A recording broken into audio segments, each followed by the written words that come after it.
All right, so this is going to be a bit of a long video, but I hope you enjoy and I hope you learn something. This video is mostly going to be going over an article written by Marc Rosewater, who is the lead designer of Magic the Gathering, and the article is titled, "What is a Game?" Written on, or I guess published on June 4th, 2018. But before we get to that and a couple other things, and this whole discussion is going to be defining what a game is and kind of critiquing this article. But before I do that, I kind of want to give a little bit of background on this discussion. So, the question of what is a game is really important, and it's something that I didn't really formulate, and I've had all of these thoughts for a really long time since I first started designing games, and it's kind of how I design games. Or, no, I mean, like, it is how I design games. But it didn't really occur to me to formulate it until a couple things fell into place, one of them being this article, but mainly also this other YouTuber, Pawn Story Games, who I've talked to a little bit. And he's doing this seminar right now on the exact same topic, defining what is a game. And he's going more on the side of video games, because through my discussions with him, I learned that he hasn't actually played any tabletop games. So I talked him through some of the ideas and concepts and come to realize that actually maybe there are some real games in tabletop games, but we're both in agreement that there are no real games as far as any of or either of us can tell in video games.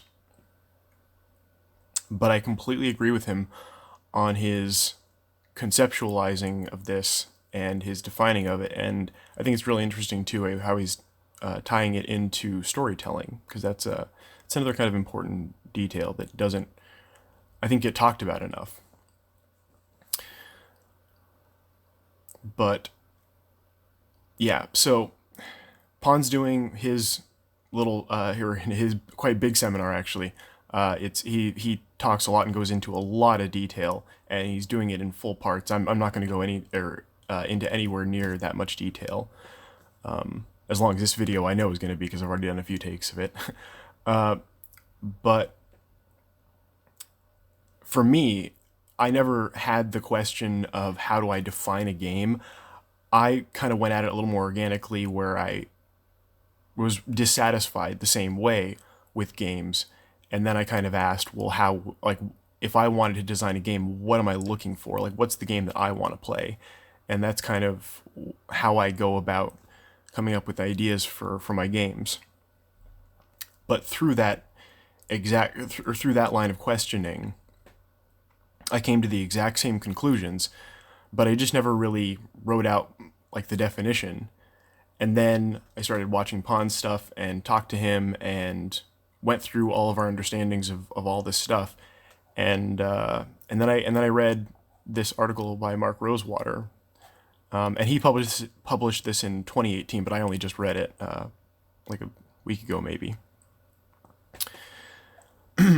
But it's a very interesting article, but a couple things that I'm going to go through in this video, or a couple of the points that I'm really going to hit here, are that even by Marc Rosewater standards here, even though I think his definition of a game is wrong, or it's better to say incomplete,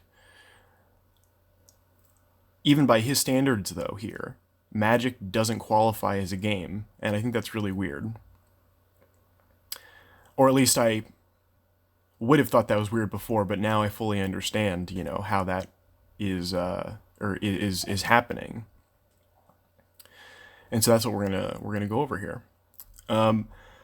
But I also just in earlier takes of this, because this is taking me a while to do, is that in earlier takes I kind of saw that I was talking in not a confrontational enough tone, as weird as that sounds, but it's because so much of my understanding of this didn't come from a confrontational standpoint. Pawn is really hitting this like almost militantly, and it's great. I love it. And I also love that he has this term "not games" to describe everything that isn't a real game. But even though I definitely covered this in the Mage War rulebook on the future editions page, and then going on into the open letter, I am critical of a lot of the things in Magic the Gathering, and also just kind of a lot of the models, business models that are used in tabletop gaming in general. And a lot of this comes from how they're designed. And but in the videos, or in the previous takes, this is audio. In the previous takes that I was doing, it just wasn't quite. It just wasn't quite working together, where I would read parts of it and then wanted to be critical, and it would kind of jump to this completely different tone. So I realized in another way I just wasn't angry enough, and I thought that was kind of weird. But that's really this is because so much of my anger with Magic the Gathering is so long past. These are things that have been annoying me about Magic the Gathering for years, and so for me, it's not as vibrant of an annoyance. Although I am constantly surprised how people like Desolator Magic can constantly drum up that level of energy for this stuff. It's really inspiring in a number of ways. But without much else, let's get really critical here about this article written by Marc Rosewater. And the entire point of the article is, what is a game? And he gives an intro here, and he gives his formulation, and then he goes into some... Actually, I really like the way that he formulates this article here. It goes into some examples with changing out what would happen if you remove one of his variables. But I'm also going to give my definition of a game, and contrast that throughout as I read with Marc Rosewater's understanding, and try to point out some of the things as basically, but as comprehensively as I can in this kind of format, to go over all this. So let's begin kind of at the end of the intro here, the last paragraph. Marc Rosewater basically says, and actually I can read this sentence here. He says, "Even if you're just a game player and have no interest in designing games, I think having a working idea of what you think a game is will shape how you think of games and help you further engage in the hobby." And here's the really important bit here that he says, "I want to stress that I don't believe it's important that everyone have the same definition of games. But I do believe it's important for each gamer to have a definition that works for them. Today's column is about my definition." And this is published on The Gatherer. So, first of all, and Corey pointed this out to me as we were talking about this too, is that he begins this article talking about Magic the Gathering, but when he gets to that bit where he wants to talk about defining a game, for the rest of the article he never talks about Magic again. But also, this is wrong, is that he says there isn't, or he doesn't think that people need one definition of a game, but they do, because there is one definition of a game. There is one understanding. It's what defines a game, and it's why all of these quote-unquote not games fall short. And these are the metrics by which games are analyzed and measured and evaluated. So he begins by going over four kind of basic tenets of the definition here, or maybe tenets isn't the right word, but four bullet points. And after I go over these, I'll give my definition. But so Marc Rosewater's definition of a game: a game is a thing with a goal or goals, restrictions, agency, and a lack of real-world relevance. Let me walk through each part of this definition. So I'm going to I'm going to read these, and then I'm going to go over them after I read all through. So the first one is a goal or goals. He says, there needs to be a point to a game. What exactly are the players trying to do? If there's a way to win the game, how do you win? If there's a way it ends, how does it end? Players in a game need motivation. They need something to direct their actions. That comes from having a goal or goals. Now the goals can be active, defeat the enemy, or passive, don't die. But they must give the players some idea of what they're supposed to be doing. The second point here he brings up is restrictions. Games are about obstacles. The players have a goal, but something keeps them from simply accomplishing it. A game needs to have some challenge to it because the fun of a game comes from figuring out how to overcome those challenges. Third point, agency. A game needs to have decisions, and those decisions must matter. Having a choice where the proper way to play is always making the same choice is not really a decision, and as such is not giving the player agency. Player involvement in the game and its outcome is core to the experience of a game. And the last point here, lacks real-world relevance.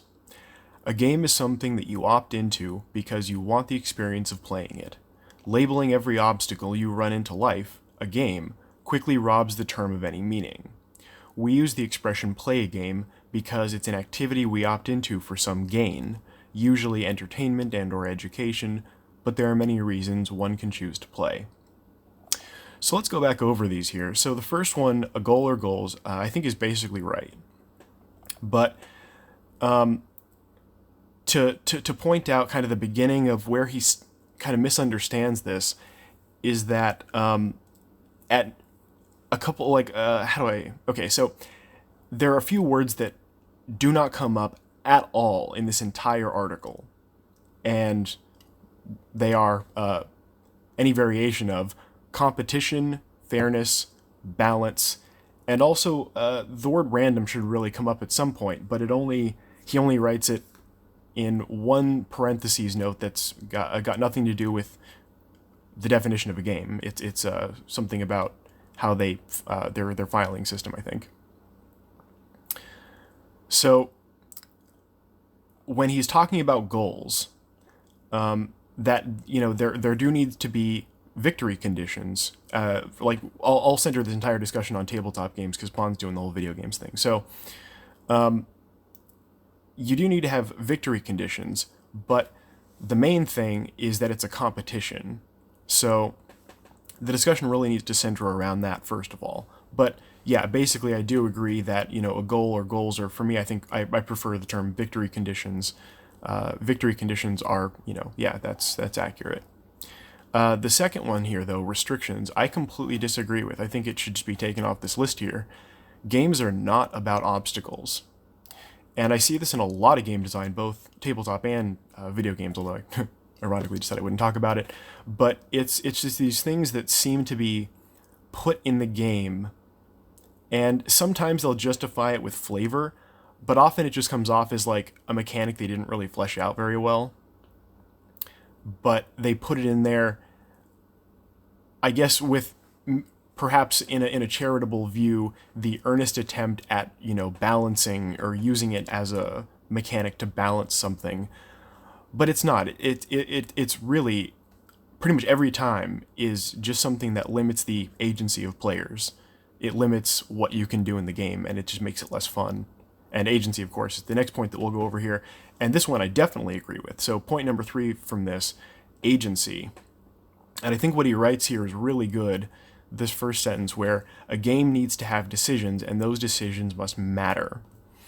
And I completely agree with that. But I'll get more to agency when I read my definition. But yeah, basically I agree with that, and I like the word agency as well. So the last point here I think is really good, but I think he misunderstands it, and or if he does understand it, he doesn't represent that here in this article. So lacks real-world relevance, I think, is correct, very much so. But some of the things that I'll go over here as we read through this article with regards to lacks real-world relevance is that I think two main things that he never brings up, especially later when he talks about sports, is that lacking real-world relevance really is something that is a broad term, but should always be upheld in a game, whether it's like some kind of, gambling kind of like cost barrier, if it's pay to win, or like in sports, if there is a physical requirement, if there are physical limitations, if you can't be competitive without meeting certain standards. Those are all things that are real world relevance, or are of real world relevance, or if like you have to be in a certain place to do it, or things like that. So it is kind of broad, but there are a number of ways that you can talk about it specifically with regards to game design that I think he doesn't at all, or he absolutely doesn't throughout this article. But some of those have to do with why Magic is flawed. And actually, yeah, we will definitely talk about that too. And I will try to go over my full thoughts in this video about that as we keep going here. So, now that we're done reading his definition in its basic form and kind of analyzing it, my definition for what a game is. So a real game is a competition with victory conditions that is fair and balanced, entertaining, requires strategy to win, and gives its players choices, i.e. agency, and this includes customization of strategy. And as a note here, Pond calls this player participation. So Mark Rosewater calls it agency. Pond calls it player participation, and I really like both of those terms. But yeah, those are that's that there. But customization of strategy is really not optional; it's essential to a game. And there's also lacks real world relevance. I agree with. And also, a real game is not a simulation or solvable. And victory in a real game is not random. So going over those a little bit more, starting at the top, definitely a competition. A competition where you are actually competing with somebody on the same level as you. Using the term level ambiguously here. What I mean is like at the same competitive ability based on the agency the game gives you to interact with it, to interact within the frame of that competition. I guess I just use the word to define what I meant, which is probably bad form, but I hope I'm getting across my meaning there. A game needs to, at its core, be a competition. And this will get explained a little bit more as we go into the first example that Mark Rosewater brings up with Minecraft. But going down here, victory conditions, I already went a little bit over that. I hope that's self-explanatory. So it's a competition with victory conditions. And I think, where Mark Rosewater writes about the goals, I think he does say something kind of similar to that. So I'll give that to him. But then a game needs to be fair and balanced. And in a way, these two things can be the same thing at times, but also they are a little bit different. There are instances where mechanics or parts of the game specifically need to be fair, or they need to be, but the other thing that you're concerned about is for other mechanics maybe specifically balancing them. Like they're already fair, but perhaps they're not balanced. So sometimes those things can be the same, sometimes they can be different, but I note them together.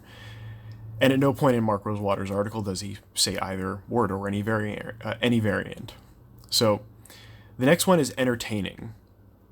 And I'm not going to go into this too much here, but this is very fundamental, so I'll try to say something about it, is that no matter how it's entertaining, it doesn't necessarily need to be, pictures or like a video game, like, really cool graphics. Like the graphics don't make the game. And you can even have something that is entertaining that doesn't have pictures. Like words can still be entertaining. I mean, Cards Against Humanity, although I to say nothing of whether or not that's a game, that in itself, the, words can be entertaining. So, and then I think actually Mage War is kind of a great middle ground where it has the potential, because you can make and sell your own decks and cubes. You can commission any artwork you want for it, and there's also the keywords. But the rulebook itself, for a couple of reasons, just doesn't have, the game doesn't come with artwork. It's not meant to, but you can put any artwork you want with it, and it is, like tournament legal and all that. So that is very fundamental to the design of Mage War. So yeah, however you go about that, a game definitely needs to be entertaining. There needs to be something entertaining that I guess is maybe also in other words described as flavor. There needs to be some kind of flavor to the game. But it can be anything. It's another kind of ambiguous term that is also, when it comes to games, specific. And I hope I've conveyed that. So requires strategy to win. Yeah, I think that does tie into agency, but also that kind of comes around to not being solvable and not being random, but also allowing for agency, which is customization of strategy. So it's not just that there are, like, I think maybe they actually might be the same thing, where it just you need to be able to play the game with different strategies that are equally viable, I guess is just another way to say it. But yeah, there are these other aspects to agency, and this is why I like terms like the one that Pon uses for player participation, because it does really bring up both of those concepts together, where the game requires strategy to win, and it allows you to customize your strategy. So, and then, yeah, lacks real world relevance. I said a little bit about this already, and we'll talk more about this as we keep reading the sections there. But, yeah, we've already, yeah, but that's, yeah, that. But then, yeah, that last note there, a real game is not a simulation or solvable, and victory in a real game is not random. I don't know how much I can really elaborate on that. Those are very elemental, fundamental, and universal. Although I think maybe there is a little bit of leeway with something like randomness. And Magic definitely invokes this, where you have some cards that will have random conditions, and they may determine the outcome of the game. So that would be a separate discussion. But as opposed to something like Casino Roulette, where it's definitely not a game, there is no strategy to that. Victory is random. Or I guess maybe, yeah, victory's random. So that is my definition of a game. And we'll come back to those concepts as we continue reading with this next section here, missing pieces in Mark Rosewater's article. So he writes, to help demonstrate why these 4 things are important, and again, those are goals, restrictions, agency, and lacks real-world relevance. He says, let's examine what happens if you remove one. So the first example he gives is if you have restrictions, agency, and a lack of real-world relevance, but no goal. I refer to this as a toy. Let's take Lego as an example. There are restrictions. Lego blocks only come in certain shapes and in certain colors. There is agency. You can connect any piece to any other piece, making it any shape you want. There is lack of real-world relevance. The items you're making do not serve a functional purpose in day-to-day life, but there's no goal. There's no way to win at Lego. You can create your own goal, build a particular shape for instance, but that's not inherent into what Lego is as a product. And yes, there are sets specifically designed to build something in particular, but they give you step-by-step instructions of how to do it. There's nothing to figure out. My favorite game example of the separation of a game and a toy is Minecraft. For those unfamiliar, Minecraft is a computer game that exists in a world made up of three-dimensional blocks. You start with nothing and slowly acquire substances, often by mining them, to start building items, some of which are tools to build other items. The game exists in two modes, survival and creative. In survival mode, monsters come out mostly at night and try to kill you. Your goal is to stay alive while you slowly build up your resources, which in turn help you create items, things like weapons and shelter, that help you stave off the monsters and survive. In creative mode, the monsters can't harm you, and you can even just turn them off. You have access to whatever substances you need to allow you to build whatever creation you can come up with. By my definition, survival mode is a game and creative mode is a toy.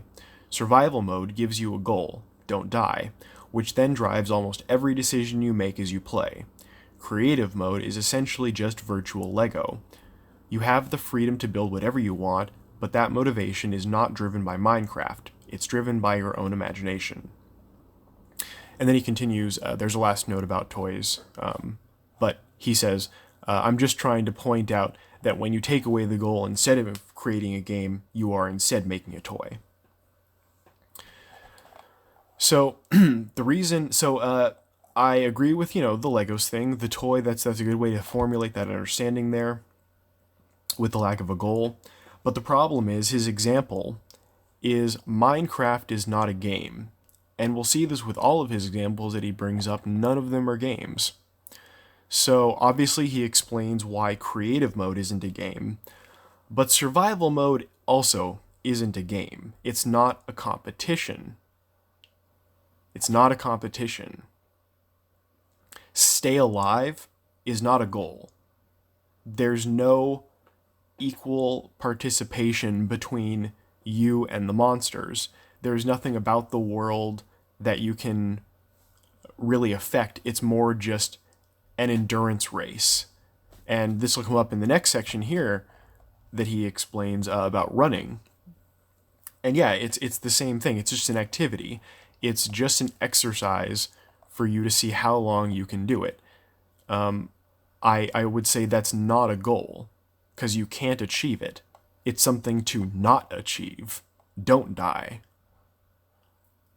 So it's not a goal, because a goal is do something, at least in game terms. Obviously, don't die can be a goal, but as far as a victory condition, and that's why I differentiate those words, and that's why I like the term victory condition better, because it shows that something like don't die is not a competition. So, moving on to the next section here, if you have a goal or goals, agency, and a lack of real-world relevance, but no restrictions. I refer to this as an activity. Let's take jogging as an example. Imagine each day you want to jog for 5 miles. There is a goal, run 5 miles. There is agency. You can choose where to run and how to run. You can decide what to wear and what items to bring along, such as a water bottle, to aid you on your run. There's no real-world relevance. You're not running to get somewhere. Usually you run in a circle, so you're back where you started, but there are no restrictions. There's no particular obstacle other than willpower and the physical ability to run. It's something to do, but it's not something to solve. It's not something to work around. My example of the separation, actually, hold on, let me pause there. Actually, so I disagree here with what he says that with running, there's no real-world relevance. There absolutely is. Especially if you're in a race, then real-world relevance is what determines your success in that race, your physical aptitude, your ability to run. And if you're doing it for just yourself, if it's just an activity that you're doing, then perhaps it's an endurance test. You're seeing how long you can run. But, so my criticism here, because I I have eliminated restrictions, and that's the thing that he says is eliminated in this example. So to me, his example is useless because what it doesn't focus on is that it's not a competition. Running isn't a competition, and also it doesn't lack real-world relevance. But to continue reading, he says, my favorite example of the separation of game and activity is something I used to do as a kid, hitting a tennis ball against my garage. Growing up, I played tennis. To practice my hitting, I would put the garage door down and then take my racket and hit the ball against the garage. It would always bounce back, and I would hit it again. Now, I was doing the same action of hitting the ball in a tennis game as I was hitting it against the garage door, yet the first is a game and the second is an activity. Why is that? Well, in a game of tennis, I had a bunch of rules I had to follow. I had to keep the ball in the court. I had to get the ball over the net. Sometimes I was serving, sometimes I was receiving. I had an opponent where a position on the court might change my strategy of how I hit the ball.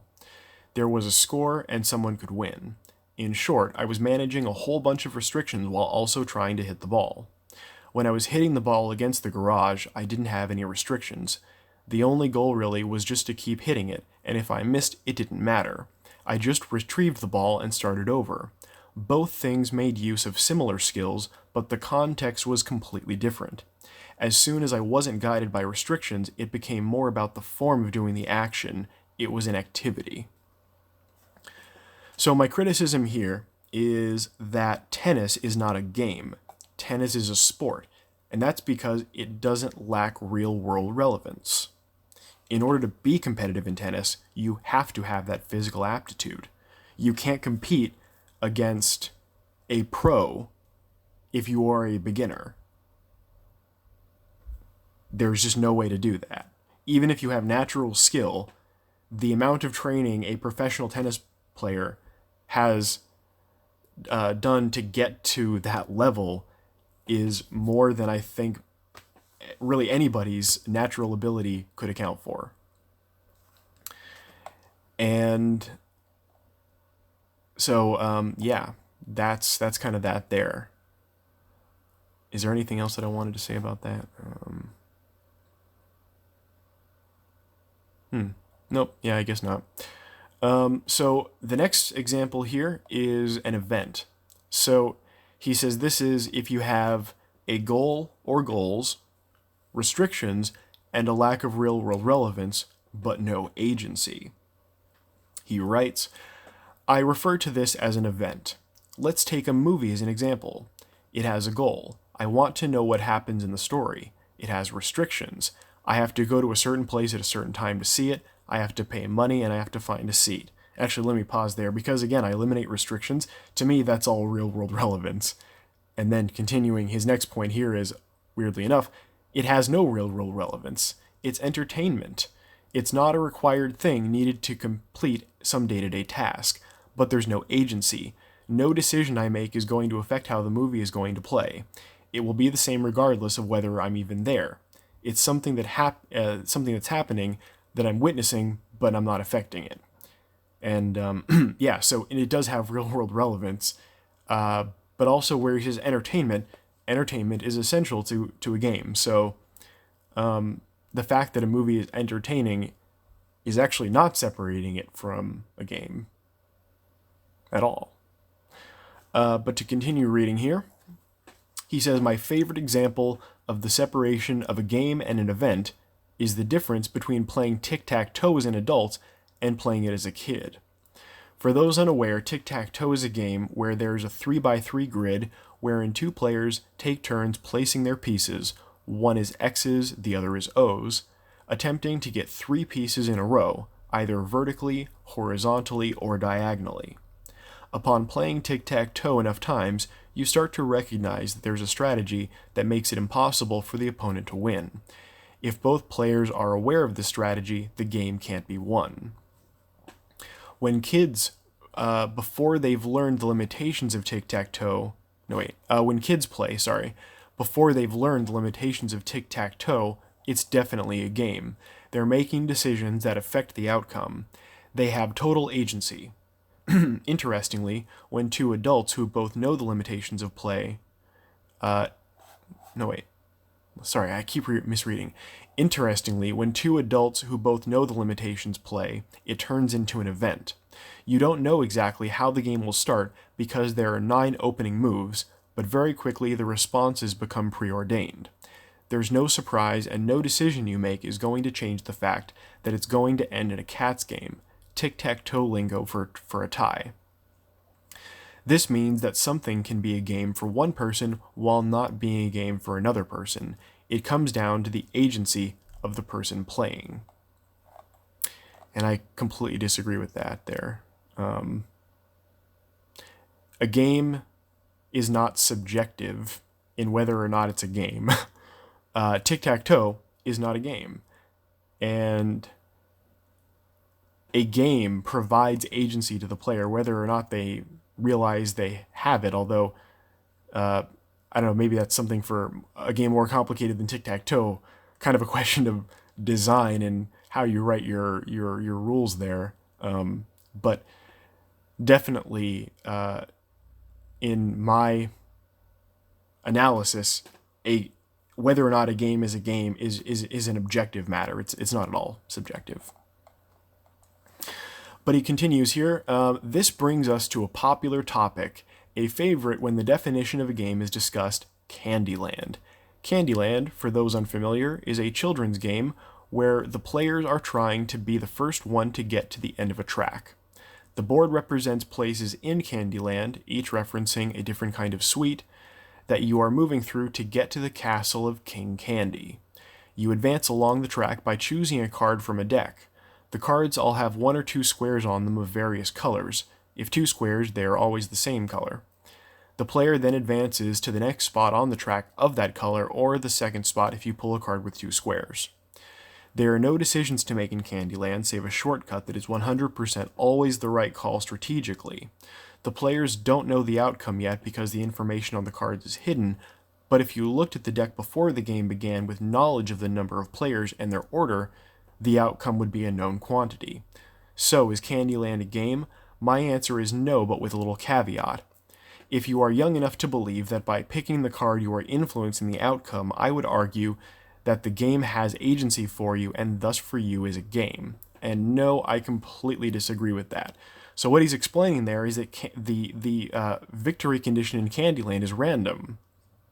But he says that if you don't know that it is a game. And no, absolutely not. By design, Candyland is not a game because victory is random. It's as simple as that. So, yeah. And actually, Candyland is a really good example of a game where the entire victory condition is random. There's nothing else. It's not like a small, if you happen to be playing a game where that card appears or something. No, it's like the entire game, Candyland, victory is random. So, yeah. The fourth and final example here is if you have a goal or goals, restrictions and agency, but no lack of real-world relevance. Marc Rosewater says, I refer to this as life. Let's take packing suitcases for a plane trip. Most airlines will charge you per suitcase and will charge you extra if the bag weighs more than 50 pounds. There is a goal. Pack everything you need for the trip. There are restrictions. There are restrictions. Use the fewest pieces of luggage while making sure no one piece weighs more than 50 pounds. There is agency. You have total control over what you do and don't pack and what piece of luggage each item goes into, but you don't lack real-world relevance. This is not being done for entertainment or education, it's being done because you have to do it. So, yeah, I mean, I guess I agree with that.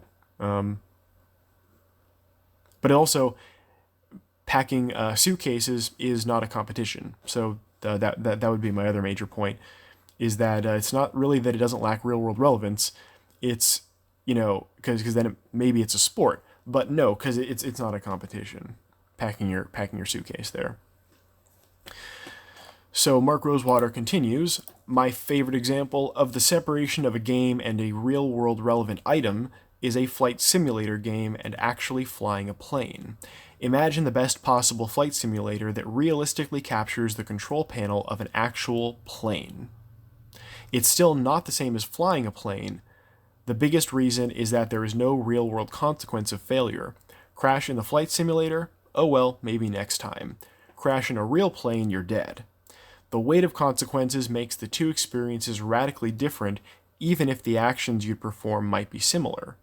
The reason this category got added to my definition was how often during conversation about this topic we'd realize that half the things we did in life met the requirements. Life has a lot of goals and restrictions and agency, but it isn't a game. So I added this final requirement as an acknowledgement that part of playing a game is taking on a responsibility that you weren't required to take. So, the problem here is that a flight simulator is not a game. And he says, imagine the best possible Imagine the best possible flight simulator that realistically captures the control panel of an actual plane. So yeah, a flight simulator is not a competition, and that's not really the point of the flight simulator. It can challenge you, but again, it's more a test. It's not at all a competition. Simulators are not competitions. It's not built to be a competition. And, neither is flying a plane, so I don't know if that's really the best separation there in that example, but, I don't know, maybe it is, but, yeah, flying a plane doesn't lack real-world relevance, and also is not a competition. But for the simulator, a simulator is not a competition either. So, that's why that is not a game.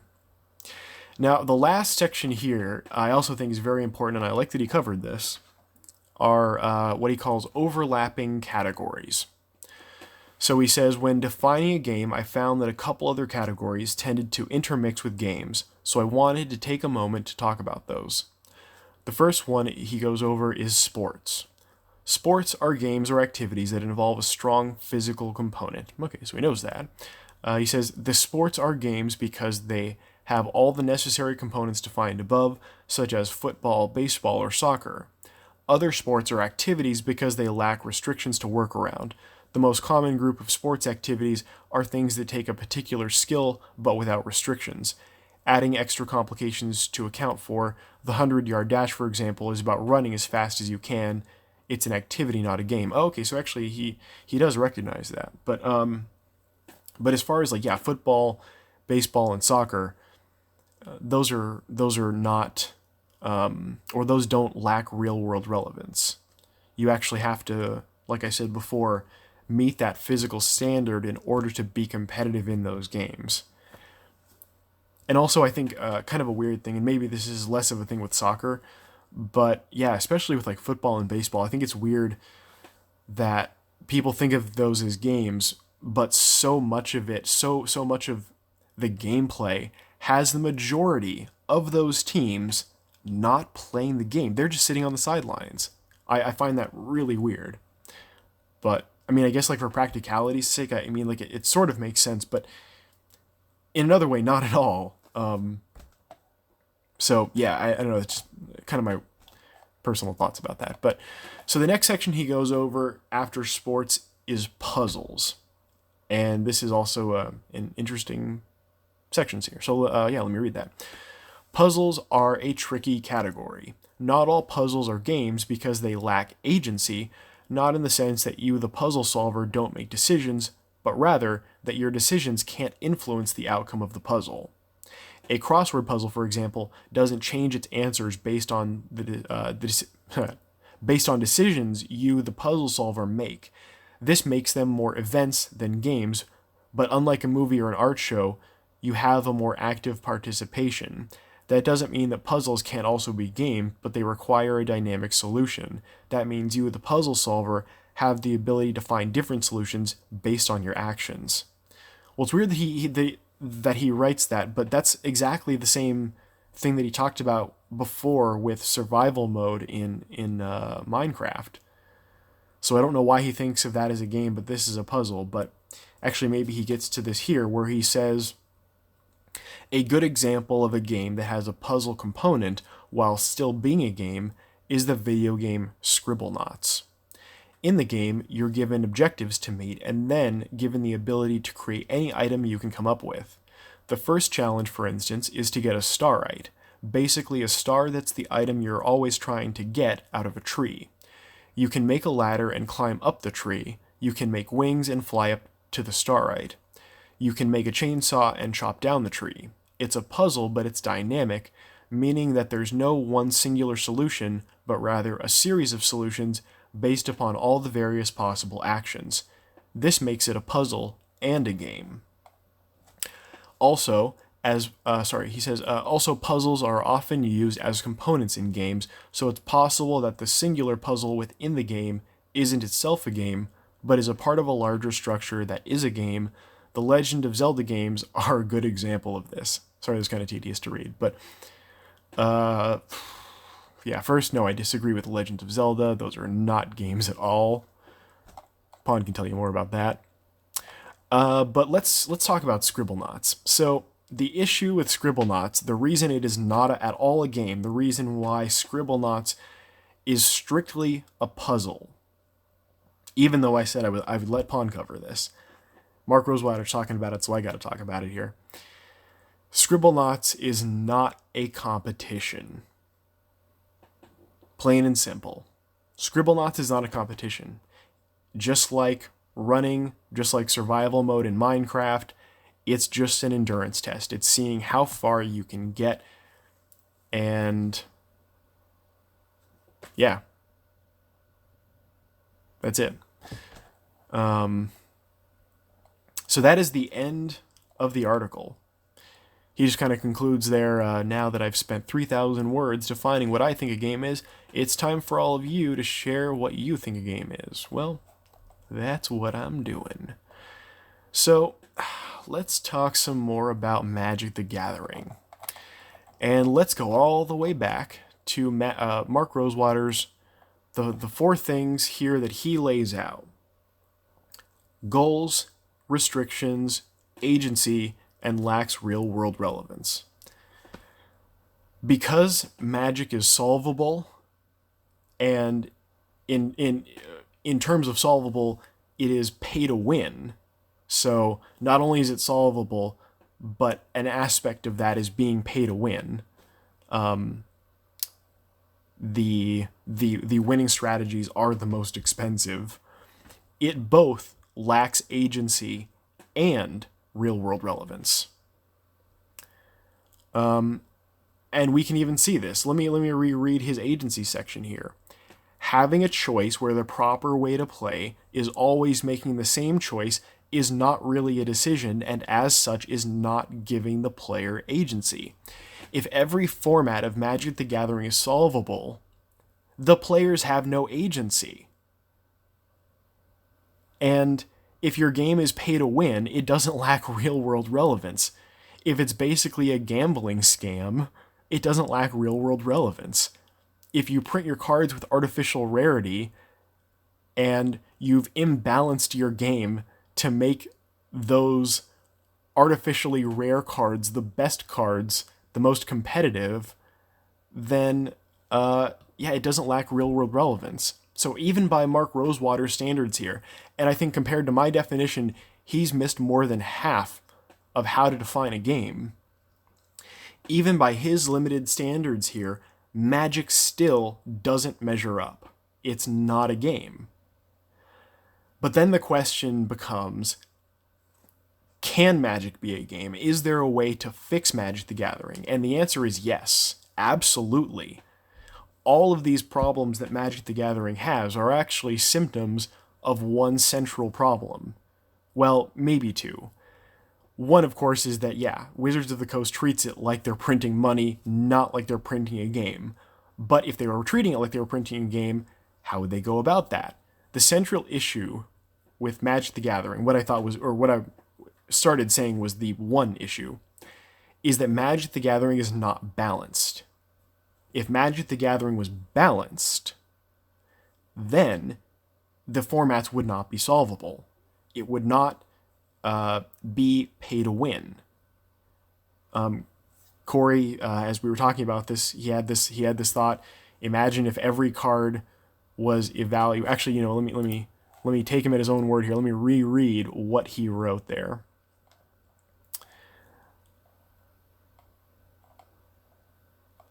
Oh, come on. Let me get to it. Where is it? Oh, here we go. Imagine if every card cost was calculated from the average of its pack cost. Every card treated equally. And yeah, I think that'd be awesome. And I mean, they could still do rarities for the sake of draft. You could still, I mean, yeah, you could still do that. But, you know, maybe like Mage War, you would make it where it was more dependent on the set cost of the card. That's what determined its rarity. And I mean, I kind of like that system, especially because draft is more strict with its mana curves. It's a lot more limited there. So, yeah, if Magic was balanced, then a lot of these symptoms would just kind of evaporate. And the way to do that is actually, and this is another thing that we were, Corey and I were talking about. Let me get to it. I'm sorry. Where is it? I'm sorry. I have to scroll up. I have to scroll. I'm sorry. Okay. So yeah, my question here that I posed was, how would Magic the Gathering overhaul their game to be balanced? And Corey replied, a format where half the cards or more are on the banned list.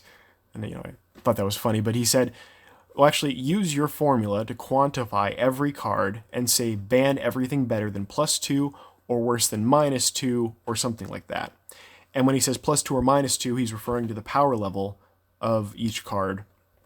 And by formula, he means the formula, the system that I describe on my channel here, the videos, the open letter, the analyzing Magic the Gathering, or analyzing the power level of Magic the Gathering for noobs.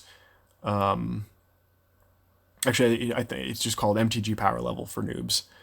And then also the video I did for analyzing Throne of Eldraine. Yeah, all of that is going over this system here for how to analyze cards and sets. And this is showing the power level of each individual card. And what those numbers mean is how over or under balanced that card is. So if a card is completely balanced, it'll have a power level of 0. So that's just the basics there.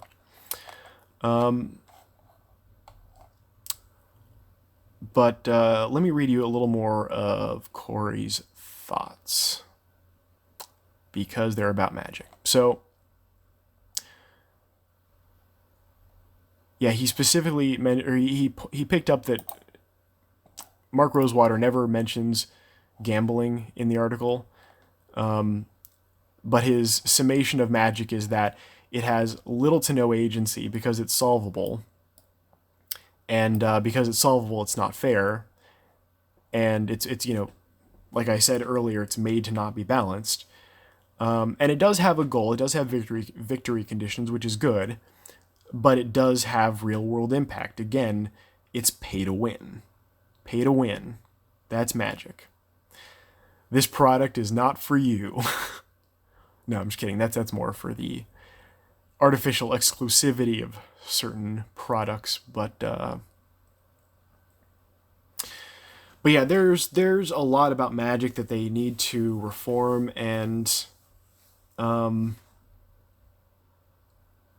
but again, as I've said previously, I am a fan. I do like and have a lot of appreciation for Magic,